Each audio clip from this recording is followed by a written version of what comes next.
Los relatos de Pamplona, de los barrios y las historias de vida las encuentras en Personajes, un programa del canal RTP, porque en RTP mostramos lo nuestro.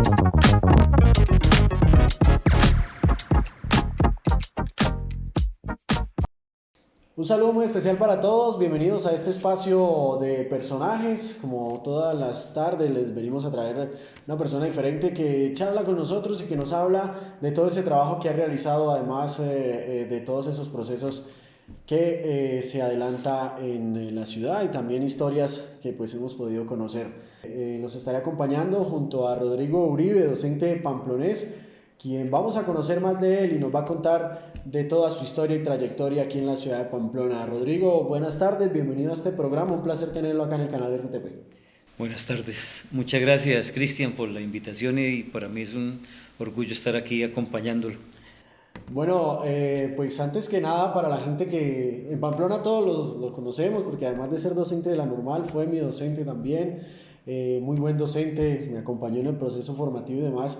Quizás las personas de otras partes de la ciudad que ven este programa a través de las redes, a través de las plataformas digitales, contémosles un poco de Rodrigo Uribe, quién es, dónde nace, todo ese proceso que pues ha tenido antes de enfocarse en el tema de... Yo creo que yo nací con la goma de ser maestro, porque recuerdo que desde muy pequeño en la casa jugaba a dictar clases con mis hermanas. Nací en un hogar muy humilde. Papá fue zapatero, de los grandes zapateros y poquitos que tuvo Pamplona, como el maestro Rosso, el maestro Arenas. Papá eran los grandes zapateros de esa época, cuando las zapaterías daban algo para subsistir, ¿no? Y mamá era tejedora de sueños, tejía con 2 agujas, con una. Ella vendía los sacos aquí a un almacén muy famoso en Pamplona de una ex alcaldesa y nosotros por ahí colaborábamos en eso. Yo vengo de ese hogar, un hogar que pues transitaba, no era trashumante en Pamplona, arrendábamos donde podíamos y hasta que nos asentamos al fin en el barrio Galán, al lado de grandes patriarcas como don Jesús García, quien apagaba y encendía las luces de Pamplona en ese entonces. Usted no había nacido todavía cuando eso. Y don Jesús, 6 de la mañana ya con su varita quitaba la luz y a las 6 de la tarde muy juicioso salía por todo Pamplona a subir las cuchillas. Don Gregorio Acero, bueno, en fin, una gran cantidad de personajes y en ese barrio nos hicimos como amigos, ¿no? En ese tiempo había noción de barrio, no como ahora que se ha perdido esa frontera. Y entonces nací en ese hogar de 9 hermanos. Curioso, Cristian, los 2 mayores fueron los únicos que no optaron por la docencia, pero los demás, todos docentes, incluso hay algunos todavía ejerciendo. Entonces vengo de esa familia muy humilde, pues en ese tiempo había esa pobreza que era curiosa porque era pobreza material, pero era de una riqueza tal que uno era agradecido, maravillado y feliz de estar en un hogar así de esa manera, ¿no? Si usted pasa por ese lugar que le trae esos recuerdos, ¿qué extrañaría o qué le hubiese dejado a ese barrio o a ese sector de la ciudad? ¿Sabe que yo lo visito mucho? Lo visito mucho y trato de contarle a las personas que van conmigo cómo era el barrio antiguamente, el barrio Galán. Recuerdo muchísimo que la gente se asombra de saber que, por ejemplo, el Humilladero no tenía paredes, que la parte que colinda con la escuela 4 de Julio era el cementerio de los soldados. Y recuerdo un par de universitarias en ese entonces, un par de muchachas que alguna noche salieron tarde de su trabajo y tenían que pasar hacia el barrio Galán y estaban asustadísimas porque el cementerio, como no tenía paredes, se veían las tumbas abiertas, incluso algunas urnas y las calaveras sonriéndole a uno, ¿no? En la noche, y entonces le pidieron el favor a un señor que había ahí que las pasara al otro lado y el señor muy amable las llevó hasta el barrio Galán y pues ellas también muy gentiles le preguntaron: ¿y a usted no le da miedo de volverse a esta hora por el cementerio? Y el Señor les dijo, cuando estaba vivo, sí. De esas anécdotas que pues también nos cuenta, profe, en su infancia, ¿recuerda alguna con sus amigos de esa época? Que pues todo obviamente ha cambiado, ¿no? Además, si recordamos ahí cerca la Galán, pasaba uno de los afluentes hídricos de la ciudad, ¿no? La cual después se canalizó.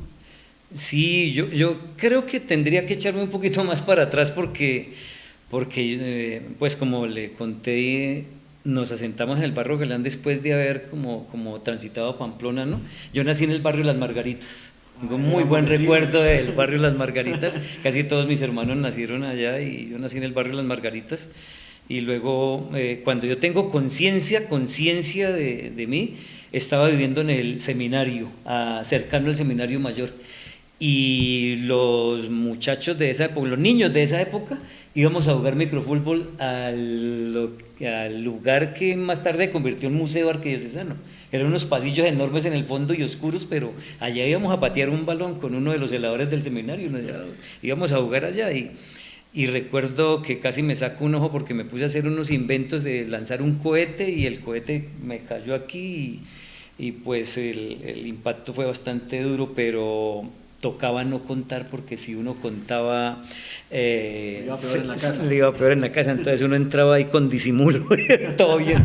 Y bueno, después de eso recuerdo que fuimos a vivir exactamente donde usted dice, cercano, frente a la concentración Galán actualmente. En ese tiempo no era tal concentración, sino unos cerros que había ahí, colindantes con el cementerio, y por ahí pasaba lo que nosotros llamamos el Río Chiquito, o posteriormente lo llamaron Río Picho, pero es un nombre que no me gusta porque la pichera la hicimos los humanos. Entonces era Río Chiquito y ahí lavaban nuestras abuelas, mucho más arriba, y ahí se originó el cuento de la Gritona, que Toto Villamizar contaba tiempo después. Entonces en uno de esos puentes, en donde ahora está canalizado y es tránsito para la universidad, ahí se originó el cuento de la Gritona. Y ahí nos asustaban a nosotros con la Gritona, de manera pues que uno a las 5 de la tarde ya estaba en la casa guardado y ni modo de salir. Pues ahora no se pueden contar esa historia a los chinos porque le burlan a uno, ¿no? Digamos en esa transformación que ha sufrido este sector y que ha sufrido pues el mundo, ¿no? Con la globalización, se perdió esa infancia sana, entre comillas, por decirlo así, ¿no? Porque ahorita digamos que hay muchas cosas que han afectado a los niños, a los jóvenes. Veo muchos niños en escuelas de deporte cuando voy a trotar ahí al estadio, algunos lugares, hay muchos niños haciendo deporte y eso me alegra.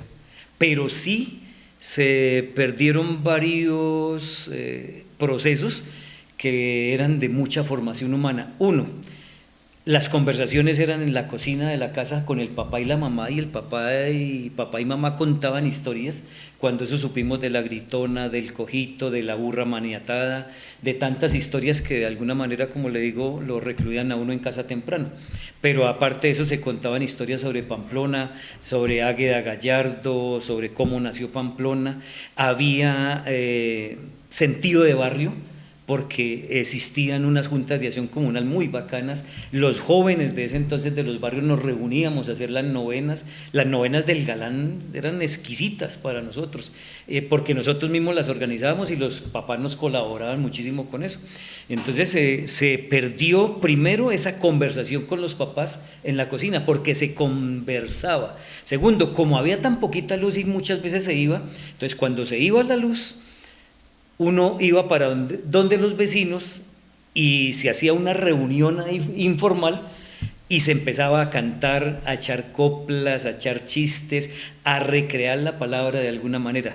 Se perdió el recorrido por las calles de Pamplona, que era muy agradable. Se perdió ese río en el que nosotros jugábamos.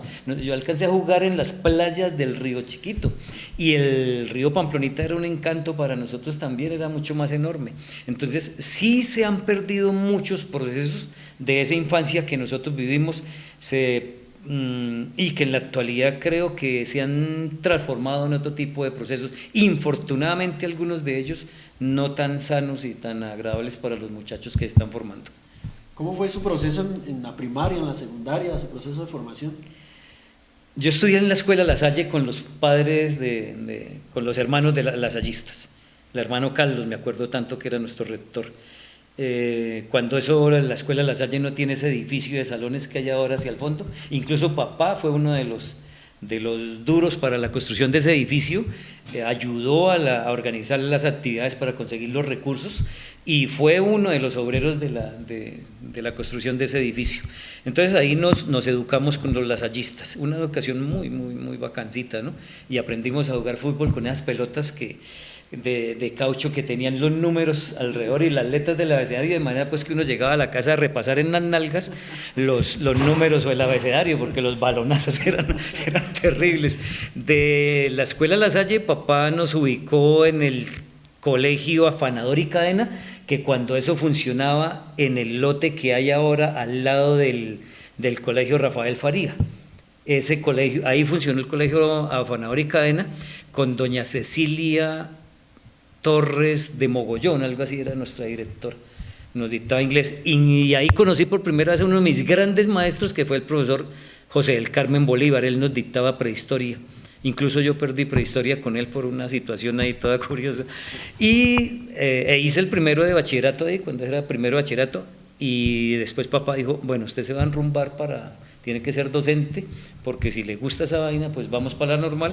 Presenté examen de admisión en la normal, habilité la materia de prehistoria que había perdido, e ingresé a la normal, y ahí fue donde me encontré con esas luminarias que me formaron una calidad de maestros. Me acuerdo entre ellos a dos grandes maestros, entre otros, que fueron Gabriel Suárez, que me dictó español una época, y el gran maestro mío, a quien llevo todavía en el corazón, Elio Hernán Buitrago, a quien tuve alguna vez una oportunidad de escribir un cuento, que hubo un concurso en el Ministerio de Educación para resaltar a los grandes maestros, y escribí un cuento sobre él, y ese cuento tuvo la fortuna de ocupar un buen lugar ahí en el concurso. Entonces, en ese tiempo la normal era bravo. Era bravo. Recuerdo que muchos se retiraban en segundo de bachillerato para ir a hacer el tercero en otro lugar y regresar, porque el tercero nosotros lo llamamos el salto al burro, porque era difícil pasarlo, y uno se encontraba con el álgebra, con nuevas materias, y los profesores eran durísimos. Bueno, pero pudimos obtener el título de maestros ahí en la escuela normal, y debíamos ingresar al batallón, al ejército.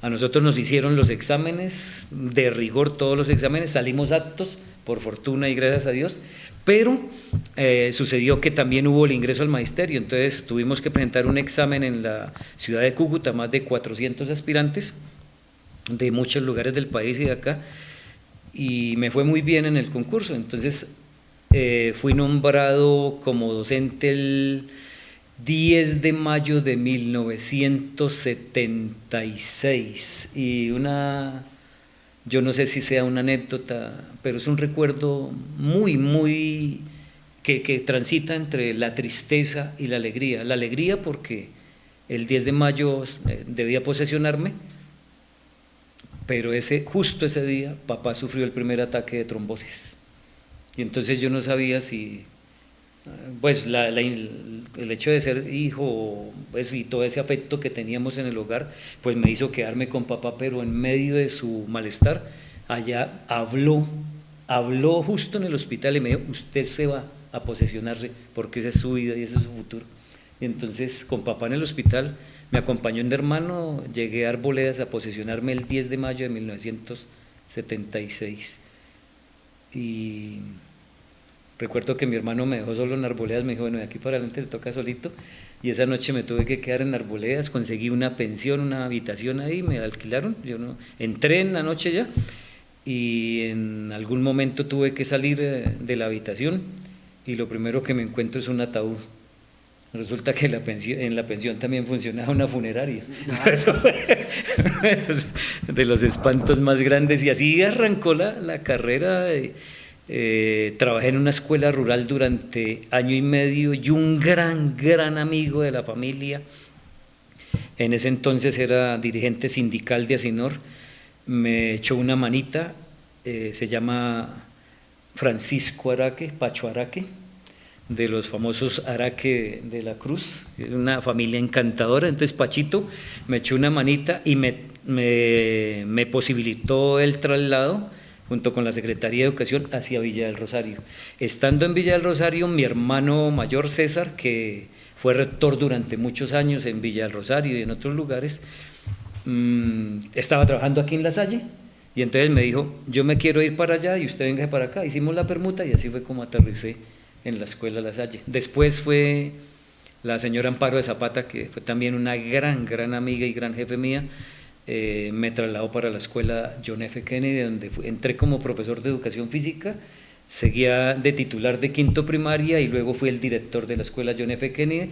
Y aprovecho aquí, sí, ya le cuento, y aprovecho para hacer un paréntesis porque en este momento me asalta esa nostalgia, porque ahí, cuando estuve en la escuela John F. Kennedy, era docente la profesora Vilma Urón de Molina, y luego fue mi seccional, mi docente cuando yo fui director, Vilmita Urón de Molina, que hoy, infortunadamente para muchos de nosotros, la tristeza nos invade, ha perdido a su esposo, el gran maestro, amigo, compañero, colega, José Ramón Molina, que en paz descanse en el día de hoy.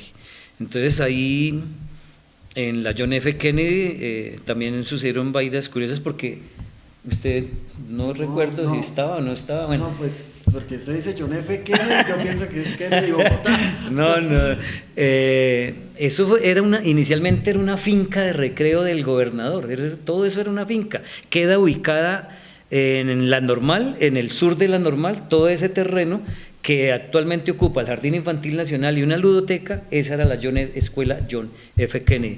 Con motivo de la inundación que hubo en noviembre de 1962, 63, algo así, eso se destruyó y quedaron los edificios.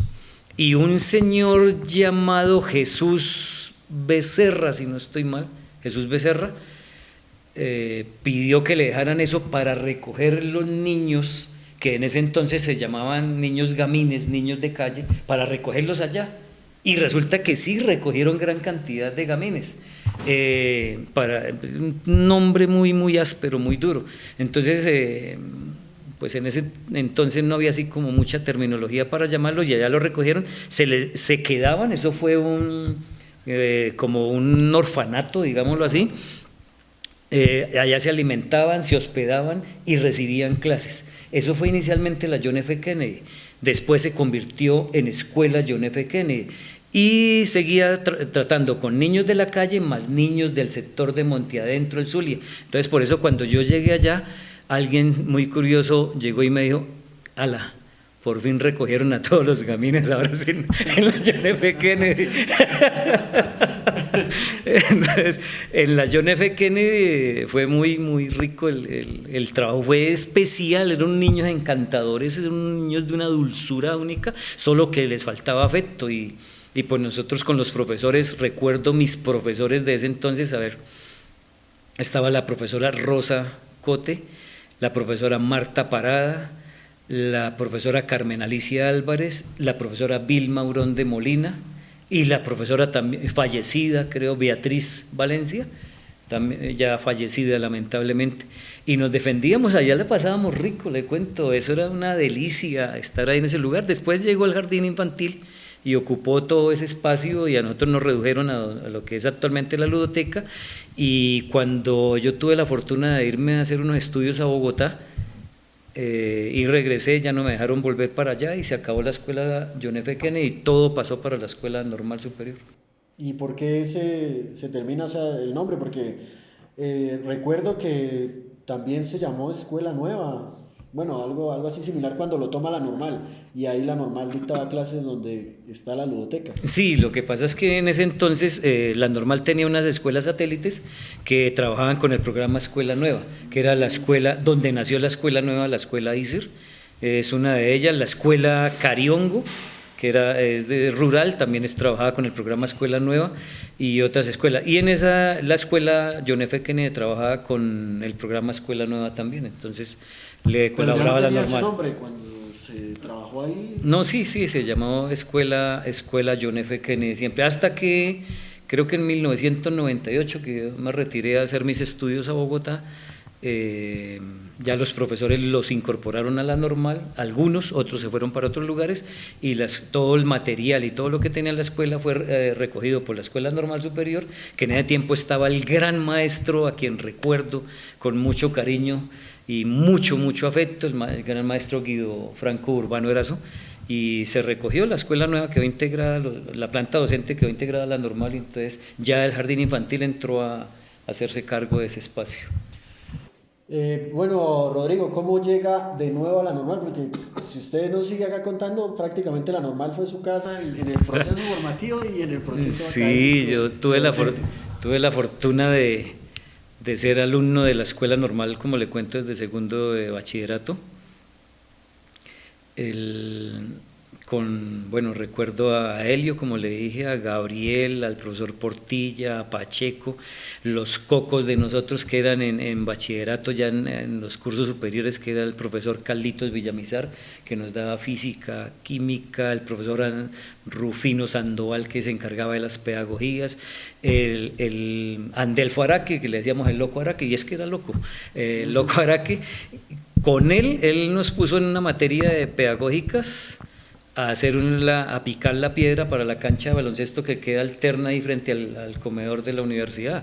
Esa cancha está hecha con estas manos y de toda la promoción del 75, la picada de piedra. Y en la normal conocí un trabajo que se hacía todos los sábados, que se llamaban eran las famosas sabatinas. En las famosas sabatinas se hacía un programa artístico en donde los estudiantes podíamos participar con música, poemas, chistes, teatro, y ahí casi que por primera vez pisé las tablas de un escenario para presentarme en teatro. La obra se llamaba La historia del hombre que se convirtió en perro, y la coprotagonista debía ser una muchacha, por supuesto, y en ese tiempo, estoy hablándole de 1973, pues ninguna muchacha se atrevía a ir a la normal, porque en ese entonces la normal era normal nacional para varones, puros muchachos, estudiamos allá. Al fin una muchacha de Belemitas, creo que los papás le dieron permiso de que nos acompañaran los ensayos, y yo tenía que darle un beso en la mejilla, y eso fue terrible porque en ese entonces aún se creía que un beso dado en la mejilla embarazaba, y entonces ya adoptamos y acordamos, después de largas conversaciones entre los profesores y ella, que el beso era en la mano, pero con todo el cuidado del caso, porque era peligroso. Y entonces con el profesor Eliornán y con Gabriel pisamos tablas, y a partir de ahí yo creo que, aunque ya en La Salle, cuando estudiaba, había cositas por ahí, presentaciones de Blancanieves y los 7 enanitos y lo que no faltaba de la literatura que conocemos, pero en la normal creo que ese fue el veneno, como dice Antonín Artaud, ese fue el veneno, la peste que en esos momentos me invadió, y a partir de ahí creo que empieza la otra historia, que es la historia del teatro. Entonces ese fue mi recorrido por la normal, y después, cuando regreso a estudiar en Bogotá y se acaba la Kennedy, y la señora Amparo me dice: no, usted ya no puede regresar a la Kennedy con los estudios que tiene para la normal. Y dije: para la normal me voy. Y entonces el profesor Guido Franco Urbano me recibió con una calidez, además él era cálido por naturaleza, era una gran persona. En el 2000, regreso en el 2000 a la normal, y a partir de ahí ya me encarreto con la normal, ¿no? ¿Se encuentra profesores que fueron profesores míos? Infortunadamente no, me acuerdo que me encontré con Pocholito, me encontré con el profesor Ramón Suárez, el Pocholo, el otro Ramón, me encuentro con la profesora Carmen Esther Sandoval, en primaria con la profesora Rosadelia, de los más antiguos, Abelito. El profesor Abreu. Abrito, sí, Abreu, claro, Abreu era el encargado de artes. Sí. Me encuentro con Abrito, me quería muchísimo, y además teníamos unas conversaciones interesantísimas en torno al desempeño del Cúcuta Deportivo. Sí. Entonces, que era un hincha, lo soy yo, del Cúcuta Deportivo, ¿no? De la tierrita, porque Cuando estaba artes ya sabía uno que un escudo del fútbol, Canal 5, fijo ahí, Sí, una sí, nota. sí, entonces con Abreito, con otro gran amigo, Ángel María, Luis María también, que infortunadamente falleció Luis María, también nos queríamos muchísimo con Luis María, con algunas profesoras, con María Inés y otras profesoras que son un encanto y que aún siguen laborando en la normal, ¿no? En esos años, o en estos últimos años mejor, porque usted toca un tema muy importante, y es el tema de la sabatina que hacían en ese entonces. Con el profesor Cote, ¿ustedes trataron de hacer algo similar cuando retomaron el tema del laboratorio de Esperanza, en donde unas actividades se estaban realizando los sábados? Al final, pues, no siguió el proceso. Resulta que tuve la fortuna de compartir con estudiantes muy pilosos. Y tuve la fortuna de encontrarme con un grupo de estudiantes como que estaban haciendo como octavo, noveno grado y yo estaba recién desempacado en la normal y empecé a hacer los famosos shows que se hacían en televisión y algún día en una escuela de padres monté un show con cámaras y toda esa cuestión y me ayudaron unos estudiantes de 11º grado, entrevistamos papás, hicimos una escuela de padres genial, bacanísima y entonces me conocieron y se acercaron y que yo de dónde era, que de dónde venía, incluso me pasó una anécdota curiosísima con unos estudiantes de 7º grado, si no estoy mal, porque en ese entonces era famoso un actor de televisión que trabajaba en Francisco el Matemático, si no estoy mal, no recuerdo ahorita cómo se llama, pero éramos muy parecidos, muy parecidos, y resulta que yo entré a ese curso con una vestimenta muy parecida a la que él utilizaba en Francisco el Matemático, y claro, yo había trabajado en televisión, y sí, de hecho yo trabajé en televisión en Bogotá, hice algunos pinitos en televisión. Y entonces los muchachos quedaron sorprendidos y este man, ¿qué hace aquí? No, bueno, fue para ellos un desencanto y una frustración cuando me presenté. Yo dije que yo no era ese. En algunos otros lugares me sirvió el parecido, pero ahí sí. Pero quedaron encarretados con el trabajo que se hizo en la escuela de padres. Les propuse y conseguí unas grandes cómplices en teatro, en literatura, y me acompañaron en el proceso. Recuerdo que estaban haciendo como 9º grado, algo así, octavo, 9º grado. Pues aquí está presente una de ellas, que me acompañó en el proceso y se armó y se estructuró el grupo de teatro. El grupo de teatro de la normal, que fue famoso en muchos lugares y que sigue siendo famoso. Bueno, en medio de esas locuras que yo hacía, que insisto, algunas gustaban, otras no, y que todas eran propuestas artísticas, pues uno como recién desempacado de una capital como Bogotá, con muchas lecturas, con mucha vaina en la cabeza, y llegar aquí, y pues era un campo, un terreno fértil, ¿no?, para hacer cosas, sobre todo artísticas. Entonces se me ocurrió proponerles que hiciéramos algo parecido a las sabatinas, y les conté en qué consistían las sabatinas. Y les dije, pero no las vamos a llamar así, las vamos a hacer los sábados, pero no las vamos a llamar así, las vamos a llamar de otra manera. Como son esos encuentros, son un homenaje a la palabra y tienen relación con el arte, las vamos a llamar palabriarte. Así nace Palabriarte. Entonces ya les dije, el Palabriarte se va a organizar grado por grado, curso por curso, es decir, 10º A se encarga de hacer el Palabriarte tal sábado, 10º B tal sábado, 10º C tal sábado, 11 tal sábado, y los muchachos me siguieron la locura, me siguieron la cuerda y se pusieron las pilas y solitos armaban los Palabriartes, solitos armaban su programa, su presentador. Yo no tenía que meter la mano ahí, sino estar como pendiente de lo que había alrededor y de cuidarlos a ellos, porque era el sábado en la noche, de cuidar al economato y de protegerlos de alguna manera, porque siempre había algunas otras personas que iban a hacer dañitos a la normal. Entonces, pero los padres de familia cogieron la situación con mucho encanto y así nace Palabriarte. Y Palabriarte llega como un insumo para el Laboratorio de Esperanza. El Laboratorio de Esperanza nace con Mario, mi hermano que era rector en ese entonces, con Javier Cote, un gran colega y amigo, Mario Osorio, y mi persona. creo los 4 nos reunimos alguna vez por ahí en un salón, y pues llegó la propuesta del ministerio que había que hacer, pues que presentáramos un proyecto de concurso y tal, y nació el Laboratorio de Esperanza. Entonces el Laboratorio de Esperanza tenía muchos insumos, se trató de hacer algo y se consiguió un dinero que quedó en la Normal y no sé qué se hizo, porque cuando mi hermano salió como rector de la Normal para ser rector en Pamplonita, ese dinero quedó ahí en la Normal y no supe si al fin lo invirtieron en los procesos que tenía el Laboratorio de Esperanza. Tengo entendido que eso sí se terminó. Nosotros teníamos con Patricia y con otras cómplices de ese entonces, que le cuento que eran mis estudiantes, teníamos muchos programas, voy a acordarme de algunos. Teníamos en la emisora de la Universidad de Pamplona un programa que se llamaba Encontrémonos, de radio. Se trataba de hacer como algo muy artístico, muy cultural, no caer así como en lo cotidiano, en lo común. Tenía un periódico que se llama, digo porque todavía no ha muerto, nadie le ha dicho, ¿no?, en paz descanse, se llama El Rotundo Vagabundo.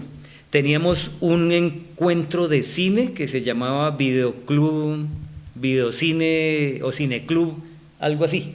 Y yo trataba de pasar las buenas películas, no películas tanto Hollywood, sino películas arte, otro tipo de películas, y analizarlas con ellos. Hicimos otra locura, sacamos los libros, muchos libros de los de mi biblioteca.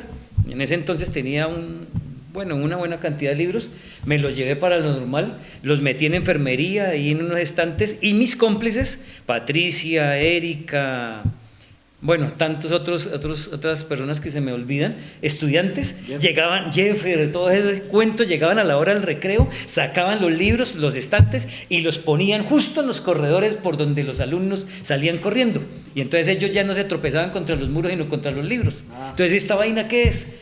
Entonces, no, pues es que estamos prestando libros, hermano, ¿quiere leer? Claro, pero me lo puedo llevar para la casa, sí, empieza a leerlo y si le gusta lo lleva, listo, y lo regresaban ahí, claro, se llevaba el registro. Y los lunes teníamos música, entonces en ese lugar, como era la hora del descanso, entonces los lunes había lunes de salsa, martes de reggae, miércoles de blues, jueves de cumbia, viernes de música andina colombiana, es decir, todos los días se hacía un trabajo diferente con una grabadorcita de esas que usted acuerda que eran de cassette y toda cuestión, y decidí, y mis cómplices se encargaban de recoger los libros y otra vez para allá. Y claro, ese era otro, el Vitamedium, el grupo de teatro Vitamedium, que fue uno de los sucesos de la Normal que aún no se olvida. Y entre eso, todos esos programas que teníamos, y esos los recogimos en un gran proyecto que se llamaba Comunicarte para el Afecto, algo así, se llamaba de esa manera, sí, Comunicarte, porque recién ingresado a la Normal, descubrí que a muchos estudiantes les faltaba eso, afecto, y eran agresivos, y entonces comunicarte un camino para el afecto, ya me acordé, comunicarte un camino para el afecto. Y empecé a trabajar con ellos en todas esas propuestas y los fui integrando, las clases eran otro cuento, otro rollo, se hacía narración oral, se hacía lo que llamamos cuentería, se hacían teatro, escribían, participaban de muchos trabajos, participaban de palabrearte, es decir, había como una revolución ahí en la Normal curiosa, una revolución intelectual la llamo yo, ¿sí? Y a los sardinos les encanta eso, y entonces pudimos salvar a muchos jóvenes de esa época. Que hablaban en el fondo, dos veces me sacó, pero eso hace parte de la formación y de verdad que pues le agradezco mucho. Cuando usted dice que queda todos esos procesos, todos esos proyectos en la Normal y demás, ¿cree usted que no continúan por las personas o realmente no hubo como ese interés por continuar con los procesos? No sabría decirle si es por las personas o por falta de interés. Lo cierto es que eso sí, todos los procesos necesitan siempre una persona que les meta el hombro. Eso no hay proceso sin persona que le meta el hombro. Pero en la Normal quedaron grandes docentes y con todos los movimientos que ha tenido el sector educativo, con todas las transformaciones que ha tenido incluso la escuela normal, se han ido desviando, se han ido dejando de lado y ya para un profesor es imposible muchas veces si no encuentra la complicidad que yo encontré en ese entonces de grandes maestros como Abel Vera, como Gladys Jaimes, como Teresita, que está retirada, como el profesor Pedro Grijaldo, que ya también está retirado, grandes cómplices míos, Cristian Rómulo Bautista, eran grandes cómplices de todas esas locuras, y entonces ellos estaban prestos, e incluso el padre Pinto, que en ese entonces era capellán de la institución, fue un gran cómplice de nosotros porque permitía que sucediesen todos esos hechos. Por ejemplo, a veces había que ensayar teatro con los muchachos porque les tocaba durísimo para los ensayos, y entonces ellos me permitían sacarlos de clase y llevarlos al economato para ensayar teatro, y así muchos elementos, ¿no? Se hicieron las jornadas del Día del Idioma, donde se cuenta con todo eso, y entonces creo que los grandes cómplices que tuve entre los estudiantes, entre esos Carmen Patricia, a quien también le duele muchísimo la muerte hoy de José Ramón, porque él la encontraba y le dedicaba siempre la canción esa que dice que Carmen se me perdió la cadenita. Era la única persona autorizada para decirle de esa manera a ella. Y José Ramón la quería mucho, sí. Y grandes cómplices entre los estudiantes, Erika, y nombro mis grandes cómplices del grupo de teatro, a Jeffer Schneider, Maldonado Acuña, que actualmente es docente, Lince María, que actualmente es fisioterapeuta, Liliana, que actualmente tiene es comerciante, Lilianita. Chayán no hace parte del grupo. Chayán también hizo parte en una época del cuento y era el duro de las luces y del sonido, sigue siéndolo, ¿no? Sigue siéndolo el duro de las luces y del sonido, bueno, y tantos otros, ¿no? A ver si me acuerdo de más. Martica, Costanza, Myron Yesí, que actualmente es ingeniero por allá, está en Bogotá. Myron Yesí, por supuesto, que es uno de los hijos adoptivos de nosotros, de hecho casi todos se convirtieron en hijos adoptivos de nosotros, con la complicidad por supuesto de los padres de familia, los papás de ellos, ¿no? Porque les tocaba durito para llegar a donde llegaron en teatro. Todo eso que pues usted aprendió con el paso de los años en su proceso docente, ¿cree usted que lo pudo inculcar en los jóvenes cuando ya ingresa al programa de formación complementaria, donde todos estos muchachos de los que estamos hablando y que hoy pues cuentan afortunadamente con un aprendizaje importante y educan a otros niños, a otros muchachos, ¿cree usted que todo eso se pudo aportar a todos estos jóvenes? Es muy difícil en un grupo tan heterogéneo como un salón de clase, ¿no? Un grado, lograr que todos asimilen las enseñanzas. Uno intenta dar lo mejor de sí y se entrega. Yo salía agotado de las clases del normal y uno llega a buscar dónde descansar y todo, porque las jornadas eran duras y uno, es decir, yo siempre he pensado que muchos maestros somos maestros por vocación. Infortunadamente en la actualidad algunos optan por el magisterio por otras circunstancias, pero la vocación es lo primero, y esa vocación implica tener disciplina, técnica, pasión y amor por lo que uno hace. Si uno no tiene esos elementos, está en el lugar que no es, en el lugar equivocado. Y entonces uno en una clase, cada clase para mí era un desborde de muchísima energía, tratando de darles a ellos las herramientas necesarias para que no me copiaran, para que no me imitaran, sino para que me superaran. Porque creo que ese es el destino de uno, que los estudiantes lo superen. De hecho, pues muchos lo han logrado, ¿no? Ya son magísteres, entre esos cómplices hay muchos ya magísteres, ya otros están optando por el doctorado. Y tienen que ser así, tienen que superar las expectativas que le han dado. Entonces yo pienso que sí, a muchos se les tocó, y de hecho muchos de ellos regresan de vez en cuando al apartamento a saludarme, están trabajando por otros lados y regresan a conversar de cómo le va y tal, y muchos de ellos me escriben para que les mande recomendaciones y les ayuden algunas opciones, y entonces pienso que sí se alcanzó a tocar la pasión, el corazón, la técnica, la disciplina de muchos de ellos, ¿no? Ya pues en la última parte de nuestro espacio, Rodrigo, algo que no hemos hablado y es el tema de la cuentería, ¿no? Que también lo hemos visto con algún proceso ahí importante, el construir también obras de teatro, ahorita con el magisterio, el representar a Pamplona, al departamento a nivel nacional. Son dos puntos importantes que pues, la gente también debería conocer. Desde la historia del hombre que se convirtió en perro, Desde ahí empezó. Desde ese momento, que como le cuento fue el virus, ¿no? que entró el teatro, que entre otras cosas fue un momento, si para la muchacha fue azaroso, terrible, la que le cuento, para mí también lo fue, porque era debutar delante de unos compañeros, delante de un público, y aunque en la normal a uno lo preparan para eso, pero no es lo mismo, y tener un libreto aquí en la cabeza y soltarlo sin errores, pues eso espantaba. Yo me quité los pantalones esa noche después de salir de allá y los pantalones aún temblaban, entonces eso fue difícil, y entonces ahí empieza el proceso de teatral.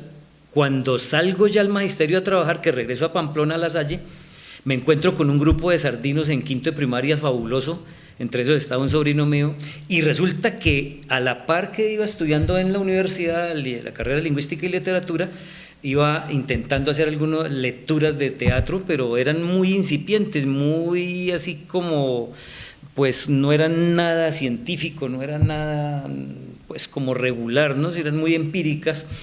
Y me encontré con unos grandes maestros en la universidad, grandes maestros, Flor Delia Pulido, Yolanda Villamizar de Camperos, Martica Zapata, que infortunadamente falleció, profesores como Alfonso Cárdenas, como Antonio Carvajal, como el profesor Tamayo, como Salomón Herrera, y ellos me formaron en muchos aspectos, pero resulta que me encontré con Toño Carvajal, y Toño Carvajal nos enseñó, nos dio a conocer un grupo de humor de Argentina que se llama Lelutier. No sé si lo conozca. Lelutier es un grupo de músicos que se quedan después de sus clases de música, de su trabajo en música, se quedan haciendo parodias con humor. Entonces, aparte de tener humor, le agregan la música.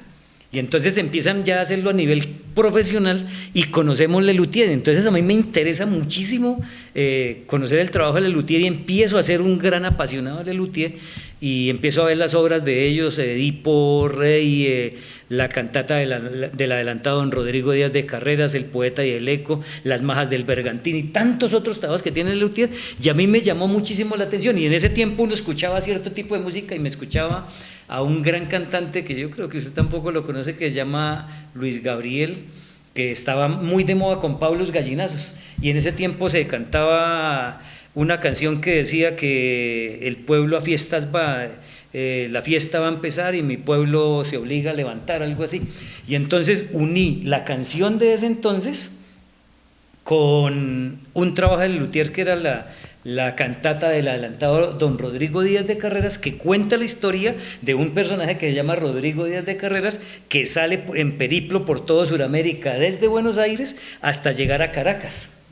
Y entonces cuentan y pasan por Colombia y tomando del pelo con mucho humor y mucha música. Entonces con los chinos pego esas dos vainas, se las enseño a los niños de quinto primaria, quedan encantados y ahí nace el grupo de teatro infantil, se llamaba GTI, algunos se acordarán de eso. Y entonces montamos todo un espectáculo, y como yo leí alguito por ahí de literatura hispanoamericana con mis profes de la universidad, me encontré con un gran cuento de un mexicano que trata de, no recuerdo el título, pero es una historia fabulosa donde un grupo de campesinos le piden permiso a una junta que hay ahí local para matar al alcalde del pueblo, porque el alcalde asesina, roba, viola, mejor dicho,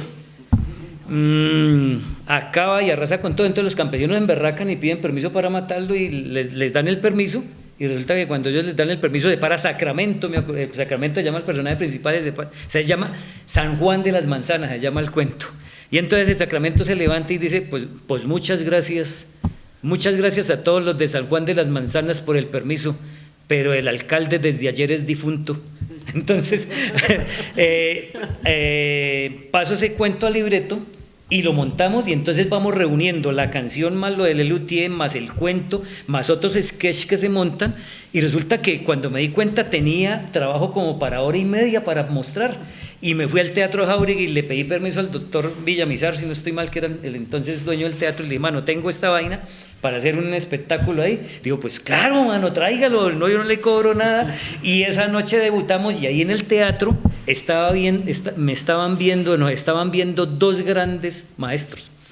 Enrique Eslava, que en la actualidad está viviendo en Suiza, un gran pintor, un gran fotógrafo, y el maestro de maestros de teatro, escritor y gran dramaturgo, Guillermo Maldonado Pérez, ganador del premio Casa de las Américas, y quien se acercó y me dijo, bueno, unas cuantas palabras, ¿y a usted no le gustaría pertenecer al grupo de teatro de la universidad? Y claro, hermano, eso era lo que yo estaba esperando. Y entonces me vinculo al grupo de teatro de la universidad, dan unos montajes y empezamos a montar una obra muy, muy fuerte, escrita por él, que se llamaba Jacinto Hernández Contreras, el abogado de las ánimas, alias Siete Machos. Pregunte por Siete Machos en Pamplona, un personaje ícono de Pamplona. Se monta la obra y nos clasificamos para ir al Festival Internacional de Teatro en Manizales en 1985. Entonces imagínense, yo estaba feliz y a partir de ahí paso de La Salle a la Kennedy, en la Kennedy monto con los chinos el grupo de teatro Cutufato se llamaba, con una primera obra que montamos se llamaba Glupsaspun Craso, la verdadera historia de Tarzán. Eso fue todo un espectáculo porque Tarzán salía volando de lado a lado en el Jáuregui. Los cocodrilos, no cuento la anécdota porque tiene algunas groserías, pero eso sucedieron un poco, ¿no?, de cacharros ahí en el Jáuregui con los niños, pero felices ellos de participar. Después de participar en la Kennedy con ese grupo de teatro, pues aparece La Normal con Vita Medium, aparece, y que es el grupo, pues uno de los grupos exquisitos que yo he tenido. Tuve la oportunidad de trabajar con ellos de manera así como fuerte, de formarlos. Patricia me ayudó muchísimo en la formación, eran horas intensas de trabajo, fueron como 5 meses de trabajo intenso físico para lograr sacar de ellos toda su posibilidad, y bueno, dio resultado. Y entonces, pegado al teatro, ¿qué pasa? Algún día, como estaba en ese cuento teatral, recibo una invitación para ir a Bucaramanga, porque venía el maestro de maestros en narración oral, el maestro Francisco Garzón Céspedes, el cubano, que hizo renacer la narración oral en Colombia. Entonces se presentaba en el Festival Iberoamericano de Teatro, dirigido por Fanny Mickey. Y entonces yo me pillo que ahí viene el maestro, mando la solicitud, Pacho Centeno se llamaba el organizador entonces, me invita y logro participar en el primer taller que el maestro Francisco Garzón Céspedes dicta en Bucaramanga de narración oral, porque él nos hace la diferencia entre narración oral escénica, narración oral, cuentería y oralidad y cuentos. Y entonces participo y a partir de ahí entonces incorporo al teatro la narración oral con Vita Medium. Entonces trabajaba teatro y narración oral, y yo sigo pues la línea de la narración oral y la cuentería. Y entonces todo eso para llegar a donde, cuando me retiré del magisterio, que fue hace muchísimos años ya que me retiré, resulta que mi hermano me dijo, por motivo de la pandemia, me dijo, ¿por qué no armamos ahí un grupo virtual? Y listo, armamos un grupo y se llamaba Palabras para Inspilarte, con los docentes de Inspilar, y virtualmente hacíamos. Y cuando eso el ministerio invitó a un encuentro de teatro, ya antes habíamos participado con un grupo de teatro que se llamó Pan de Agua, que era Mario Osorio, Abel Vera, Cristian Gómez, Amanda Ramón, y otros tantos. Y resulta que participamos por el norte de Santander, en Bogotá, con la obra que tuve la fortuna de escribir, se llamó De Amores Históricos, una obra que hablaba de los amores entre Bolívar y Manuelita y otros amores entre Anzoátegui y su novia aquí de Pamplona. Y entonces luego participamos virtualmente que se crea el grupo de teatro de Pamplonita Inspilar, y participamos virtualmente, y después seguimos con ese grupo de teatro de profesores de Pamplonita, y logramos clasificar por Pamplona y por el departamento al encuentro que se realizó en Melgar el año pasado, del encuentro nacional, y este año volvimos a clasificar con el mismo grupo de teatro, y ya la final el encuentro nacional fue en Medellín. Entonces ahí estamos como antiguos todavía, ¿no?, en ese cuento de la narración oral y del teatro, Cristian. Rodrigo, de todo esto que nos ha contado, ya pues para ir concluyendo, digamos, ¿qué le deja?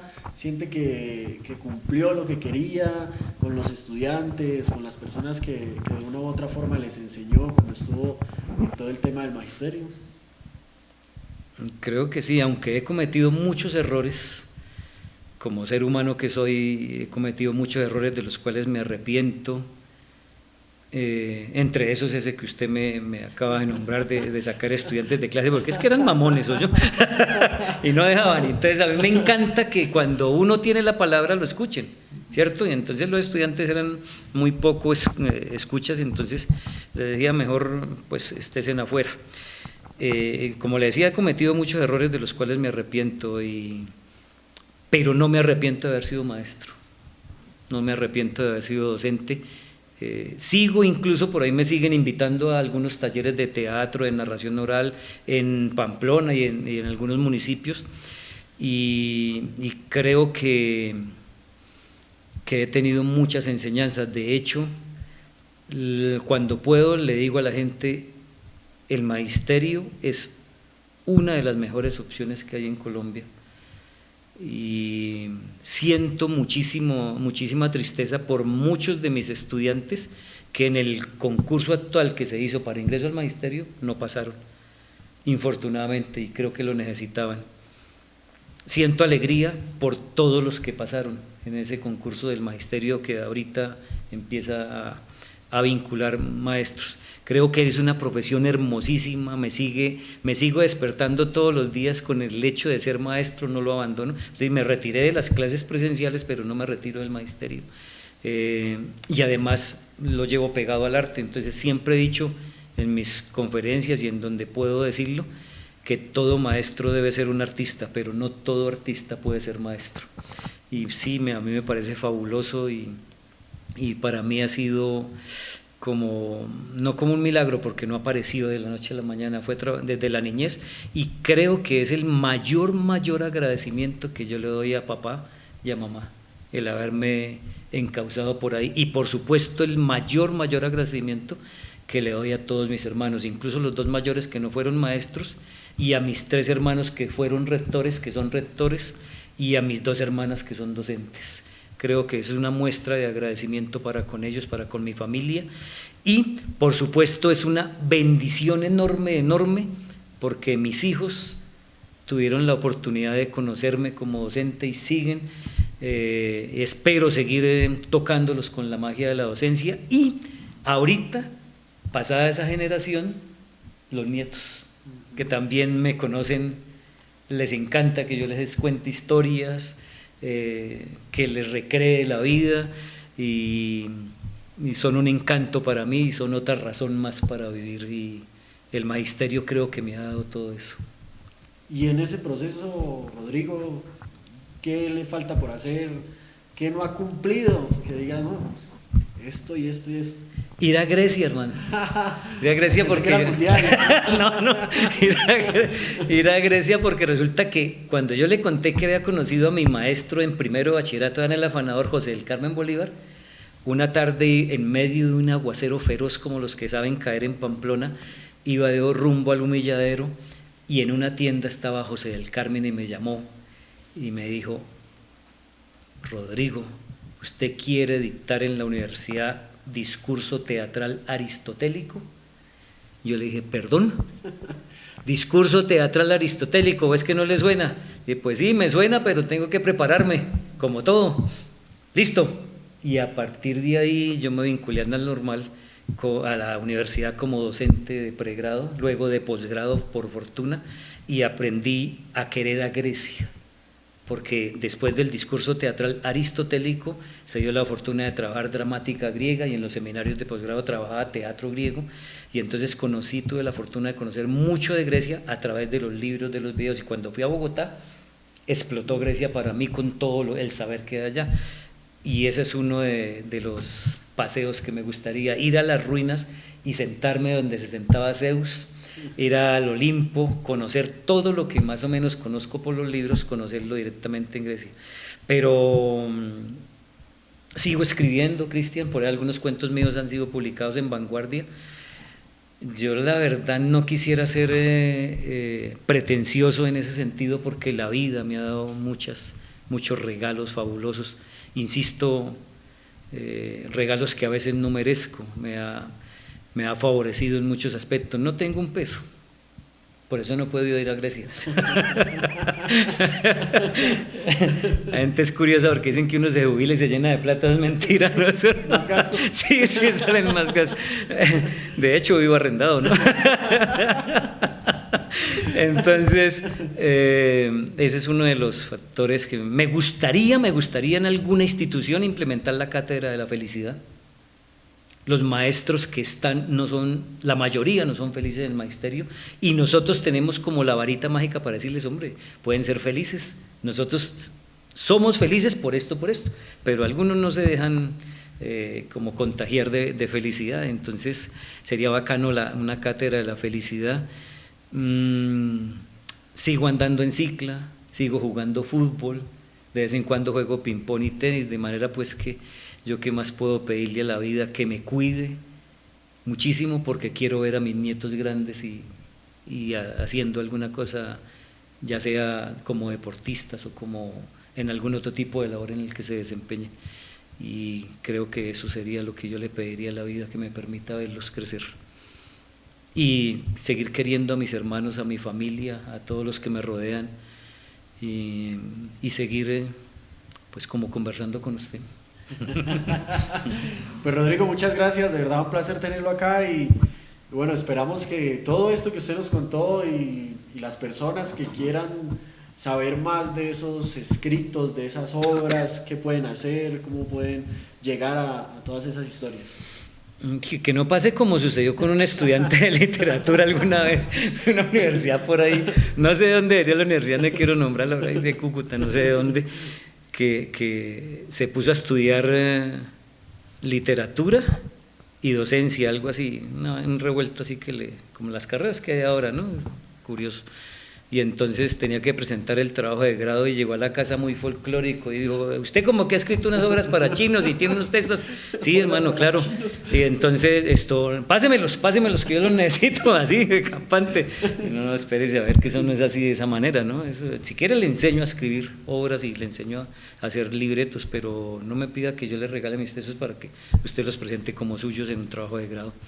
Entonces, claro, yo comparto textos, comparto los textos teatrales, de hecho por ahí para algunos docentes escribo textos teatrales, comparto los cuentos y no tengo redes, eso sí me he curado de eso, no aparezco en redes para nada, creo que eso es uno de los pecados de la civilización actual, se dejaron contaminar de las redes y creo que para ser feliz hay que de vez en cuando apartarse de ese tipo de aparatos, como disfrutar del tiempo, como no tener tantas deudas y pagar las que se tienen, como caminar, respirar y montar bicicleta, jugar fútbol cuando se pueda. Sí, he sido siempre malo jugando fútbol, pero bueno, ahí me doy mis mañas para jugarlo, y lo mismo en bicicleta, ya no subo hasta Berlín, ni voy hasta Cúcuta, ni nada, sino ya me toca por ahí de la casa hasta el parque, del parque hasta la casa, pero bueno, se le hace. Entonces, con usted, si quiere alguien hacer el contacto con usted, y usted hace el contacto y entonces ahí nos ponemos de acuerdo para compartir algunos de los textos. Cero trabajos de grado, no copien, ¿no? Sí. Acá la experiencia. No, terrible. Sí, yo pienso que toda la gente está capacitada para escribir. Ese cuento de que solamente García Márquez y Sábato y Saramago son los escritores, ¿no?, duros. No. Lo que sí hay que tener es lomo para eso, es decir, trabajo. Federico García Lorca decía que la producción de un trabajo, de un texto, de un poema, de un escrito, de una novela, era 5% de inspiración y 95% de transpiración, es decir, 5% de que a usted le llegue la idea pero el otro 95% es de trabajo, hermano, de ir a esculcar como lo deben hacer los periodistas ahora, ya no sentarse a que les manden por WhatsApp o por las redes, sino salir al lugar donde está la noticia, como lo ha visto usted hacerlo muy bien en RTP, encaramarse, untarse de barro, engrudarse allá, salirle al pueblo. Ese es el verdadero periodista, y así empezó García Márquez, el periodismo y luego la escritura. Y entonces pienso que todas las personas están capacitadas para escribir, para narrar, para contar, para hacer poemas, solo que se necesita trabajo, y no es la primera línea que uno escribe y con esa se va a ganar el Nobel. Eso no, hay que trabajar y trabajar, y creo que eso es una... Bueno, a mí no me gusta tanto la palabra trabajar, me gusta más bien es gozar con lo que uno hace, porque eso era lo que hacía yo en el magisterio. Yo en el magisterio soy feliz. ¿Trabajar en el magisterio? No, me lo gozo, porque me lo gozo y encima me pagan por gozar. Entonces es una felicidad. Entonces creo que toda la gente puede escribirlo y escribir y hacer el trabajo. Bueno, no todos nacemos con los mismos dones. Por ejemplo, a mí por mi estatura pues no puedo jugar baloncesto bien y estoy negado. Por ejemplo, Patricia intentó enseñarme a patinar. Ay, tampoco. Una tarde y duré como 2 semanas sin poderme sentar. Entonces, muchos nacemos, aquello de los talentos que hablan en la Biblia es cierto, muchos nacen con unos talentos, otros con otros, y por eso se habla de inteligencias múltiples en la educación actual. Y no todos los estudiantes son duros para matemáticas, pero pueden ser duros para otras cuestiones. Entonces, cuando pues se quiera hacer un contacto ahí con usted, que lo comuniquen y listo. De resto me encuentran en la casa juiciosito. Rodrigo, muchas gracias. No, Cristian, el agradecimiento es mío de todo corazón, y fíjese que es muy, muy agradable poder conversar. Mucha gente ignora o cree que el presente se sostiene solo con el presente. Es decir, que el celular solo nació ayer y que no tiene un antecedente. Resulta que todos los docentes tenemos una historia de vida, todas las personas tienen una historia por contar, y todas las personas tienen una historia atrás de sí. Y Pamplona, y creo que remato con esto, en la actualidad me tiene bastante triste, no Pamplona, sino yo vengo de Pamplona de 1960 y pico, conocí a mi Pamplona, lógico que tiene que transitar por unos caminos de desarrollo, pero en la actualidad muchas de las casas que eran referentes de nosotros para contarle a nuestros hijos y nietos, aquí sucedió tal cosa, aquí tal otra, las están destruyendo y las están convirtiendo en bloques de cemento. Infortunadamente yo entiendo que el progreso tiene que ser así, pero a veces en nombre del progreso como en nombre del amor se han cometido las mayores barbaries. Así es. Muchas gracias a todos los televidentes, la invitación para que estén conectados con el canal RTP y estos espacios que traemos para todos ustedes. Muchas gracias. Te invitamos para que nos acompañes en un próximo capítulo para conocer más historias de personajes.